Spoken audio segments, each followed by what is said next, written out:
The Bihar teachers history maker, मेरा mobile मेरी शिक्षा, इस मंच पर आप सबका स्वागत है।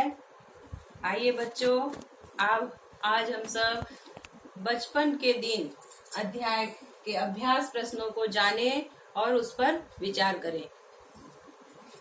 शब्दार्थों को कल मैंने लिखवा दिया था, आपको एक बार फिर से मैं बता देती हूँ पुस्तक से ही देखकर। ये कहानी कलाम साहब के जीवन पर आधारित थी और इस कहानी का मुख्य सार यही था कि हमारे मन में विश्वास निष्ठा यदि हो तो हम किसी भी काम को भली भांति कर सकते हैं। एक मध्यम वर्गीय परिवार का बच्चा राष्ट्रपति पद तक पहुंच सकता है। इसीलिए ये कहानी बहुत ही आपके जीवन के लिए प्रेरणादायक है और इससे हमें बहुत ही प्रेरणा मिलती है। आइए इसके अभ्यास प्रश्नों को जानें और समझें। सर्वप्रथम शब्दार्थ को मैं एक बार फिर से बता देती हूँ। औपचारिक मतलब विधिवत, दाखिला प्रवेश, जब हम स्कूल में प्रवेश दाखिला लेने जाते हैं एडमिशन, उसको दाखिला या प्रवेश भी बोलते हैं। प्रशंसा बड़ाई, जीवन संगनी मतलब पत्नी, आस्था का मतलब विश्वास, धर्मनिरपेक्षता सभी धर्मों को समान रूप से देखना, पुस्तैनी खानदानी, कामना इच्छा, निर्दोष दोष रहित, आभास महसूस। ये हो गया हमारे कुछ मुश्किल शब्द। हर हिंदी के अध्याय में कुछ मुश्किल शब्द होते हैं, उसको हम सरल रूप में जान लें तो कहानी को समझने में आसान होता है। ये कल भी मैंने बताया था और आज फिर से मैंने उसे बता दिया। अब हम अभ्यास प्रश्नों की ओर बढ़ते हैं। देखिए इसमें कुछ प्रश्न हैं, ऑब्जेक्टिव है कुछ, उसे पहले विचार करें। भूतपूर्व राष्ट्रपति एपीजे कलाम का जन्म हुआ था, कहाँ हुआ था? तमिलनाडु में हुआ था। रामानंद के पिता थे, मंदिर के पुजारी थे रामानंद के पिता। अब्दुल कलाम के बचपन में कितने मित्र थे? 3 मित्र थे। ये हो गए आपके ऑब्जेक्टिव सवाल, जिसका विकल्प चुन के आपको इसी में लिखना है और अपनी कॉपी में बनाना भी है। अब देखिए अभ्यास प्रश्नों की ओर आए। कलाम को शिक्षा ग्रहण करने में किन कठिनाइयों का सामना करना पड़ा? कलाम का जीवन एक मध्यम वर्गीय परिवार में बीता था। उनके पिता के पास बहुत सारा धन भी नहीं था और वो बहुत पढ़े लिखे भी नहीं थे, तो उनका जीवन गरीबी में ही बीता था और ऊंच नीच जाति पाति का भी भेदभाव था, उनसे भी उनको लड़ना पड़ा था। बस नए शिक्षक द्वारा कलाम को उनके मित्र रामानंद से अलग करने पर क्या क्या कहा था उन्होंने? शिक्षक का व्यवहार और इस परिवर्तन के कारण रहे होंगे। भेदभाव के लिए क्या किया था?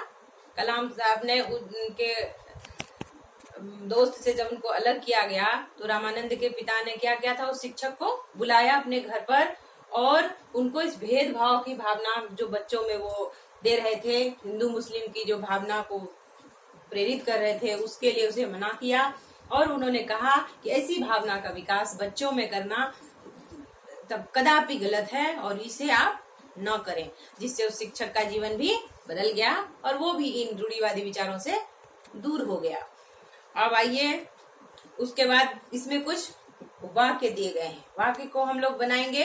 कैसे बनाएंगे? देखिए, गली, गली का मतलब होता है जो मोहल्ले की छोटी सी गली होती है, जो जाने आने का रास्ता, उसे गली बोलते हैं।